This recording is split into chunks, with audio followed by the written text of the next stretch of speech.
My name is Alex Ross. I'm the music critic of The New Yorker magazine, and I've written a book called The Rest Is Noise, Listening to the 20th Century. Living in New York, it's just incredible how much music there is happening on any day of the week. Sometimes I'm looking at 10 different concerts that I wish I could go to on any given night. Any one of them would be interesting. And for me, it's just, I'm in an incredibly fortunate position to be a music critic, to have my choice of concerts and be able to get on the phone or send an email and get a ticket to some truly extraordinary events. And I just want to communicate as much as possible how active this music scene is, particularly in terms of classical music, and how a lot of it is much more accessible than people think it is.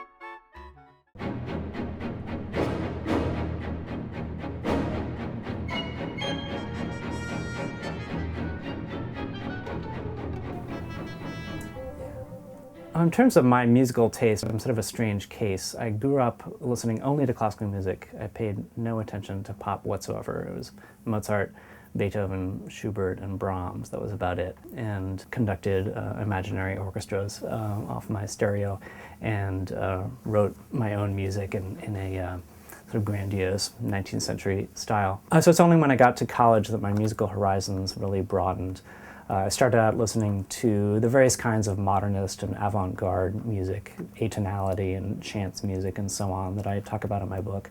And then I heard some free jazz, and then finally, with the help of the punk rock DJs at my college radio station, I discovered the noisier end of rock. And actually the first two rock CDs I ever bought were Sonic Youth and Pere Ubu. And only a few years later was I ready to listen to the Beatles and Bob Dylan finally. I believe that music exists on one big continuum and that the borders between genres are less imposing than they appear.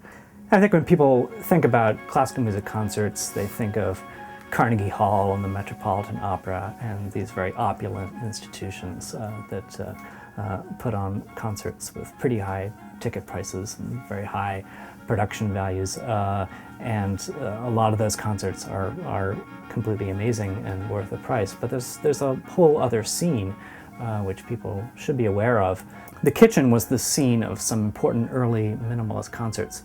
Today they happen to be doing a concert in honor of John Cage, who would have been 95. Cage, of course, remains the most radical composer of the whole 20th century, the one who totally rejected European ideas about form and harmony and made works that crossed a huge spectrum from pure noise to pure silence. My title, The Rest Is Noise, plays off of Cage, who once said that any noise can become music if you listen to it hard enough. It's also a reference to Hamlet's last words, the rest is silence. People often assume that classical music came to an end, died out sometime around 1900, dwindled into silence. And what I really want to show in this book, that this centuries-old tradition was in fact beginning all over again.